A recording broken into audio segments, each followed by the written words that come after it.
Pray for something like that. Pray? Why bother God? Well, because he's wearing a yarmulke, he's got a hair without yarmulke. He wore a yarmulke all day. Yes, no. So I look up to him. He looks at me. He goes, "Do you need a ride home?"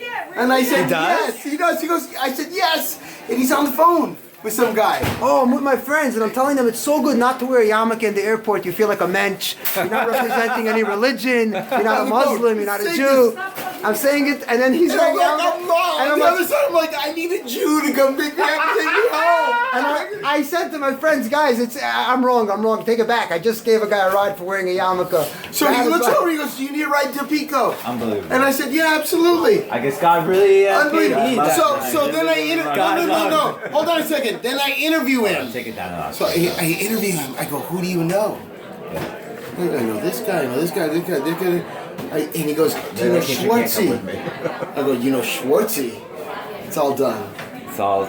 I'll let you take me home. Yeah. Chaim tonight, the schus of there should be a good better for your father, and the Shpol Zeder about Yaleid, Yaakov Yudaleid. Shpol Zeder's yard site. It's the day of his miracle where he was saved. Oh. Welcome to Sheni V'Chamishi. So, I want to say something about the legacy of Rabbi Shlomo Schwartzie, Olav Shalom. The Shiva was amazing to see the overwhelming crowd and how many people show up, and to be a rabbi that you touched so many people personally. You've been there for them, you know. And that was a big deal. And of course, I was lucky to be with him 7 weeks ago, on Shabbos night and by day. Wow. So, I forgot the point here. So there's a Jew there, Gary Wexler. His son has a deli here in Santa Monica. And this deli, it's very Jewish. He's a very proud Jew. He doesn't like to be called secular Jew, even though that's exactly what he is. He's a culture Jew, and he has religion he has the option of being religious whenever comfortable and necessary. He admitted that he was never indoctrinated into any religious system ever. And he had some. So, you're sitting with a bunch of Yidden, Ashkenazi Jews, it's a Shabbos afternoon, and you feel like you're in Israel. Pretty much that's secular Judaism. It's the opposite of the Chabad house. It's like the opposite of the Klippa. It's like where you can go, you can be a Yid, and you don't have to even make a bracha. It's even more worse than the Reform. Obviously, I'm saying this in jest. It's if you're coming from a Orthodox way of thinking, of control. So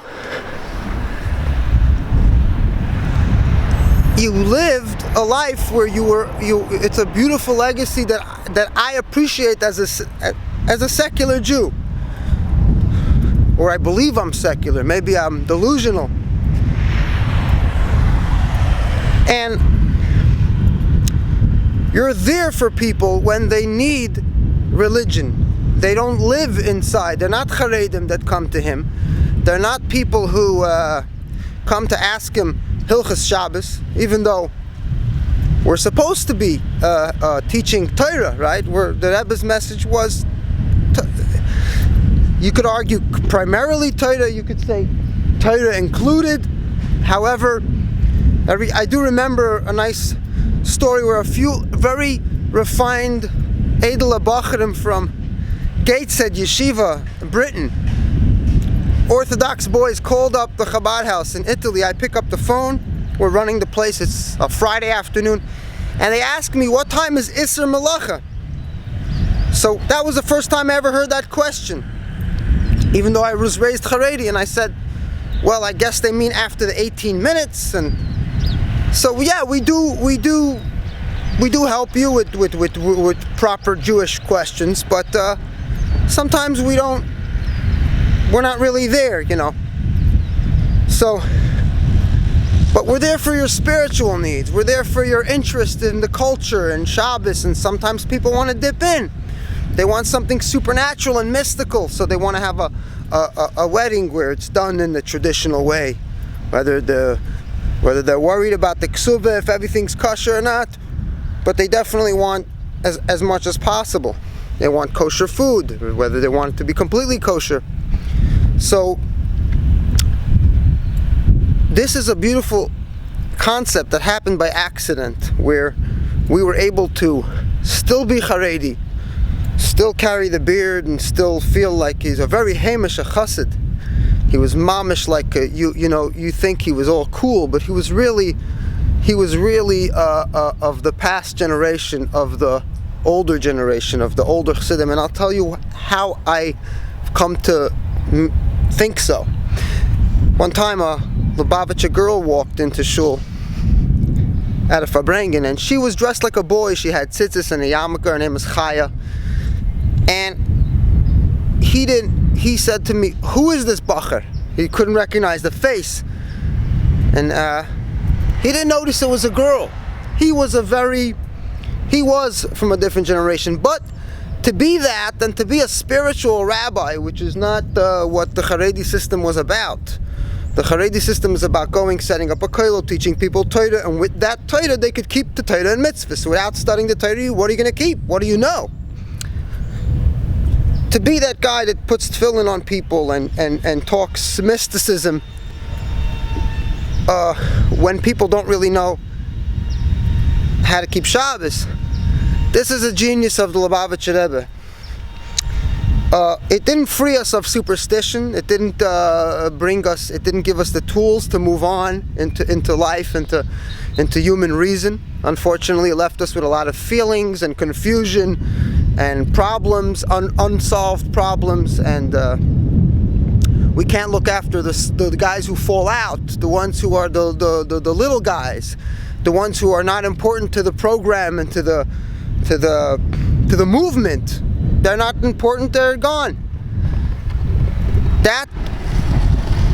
How much did we accomplish if we're just another movement? But so to me, I see it as Rabbi Shlomo Schwartz was a secular rabbi. He couldn't marry a Jew and a non-Jew without the girl doing the gear. But traditionally, Judaism didn't have that problem. How far back do we go? Before it was a yeshiva system, before the Baal Shem Tov and Shabtai Tzvi and the mystical movements, when it was a yeshiva system, there was no room and recognition for either you were Jewish or you weren't. There were no binary and what you call those the people who were Yidden, they were Ger Teshav. Many people came to worship the Jewish God in the beginning. Those were all converts. Adi Abini family, the royal family household left in Jerusalem, a lot of buildings. So to actually officiate a Jewish wedding for two people who are not both Jewish, or neither are Jewish but want a Jewish wedding, that we didn't figure it out yet, even though it's not rocket science. So that we didn't get to yet. But to be that rabbi of secular Jews, that we accomplished, that we're ahead of the kollel system. They don't know how to do that. They don't even know how to start it. They wouldn't know if they got paid, they couldn't even do it.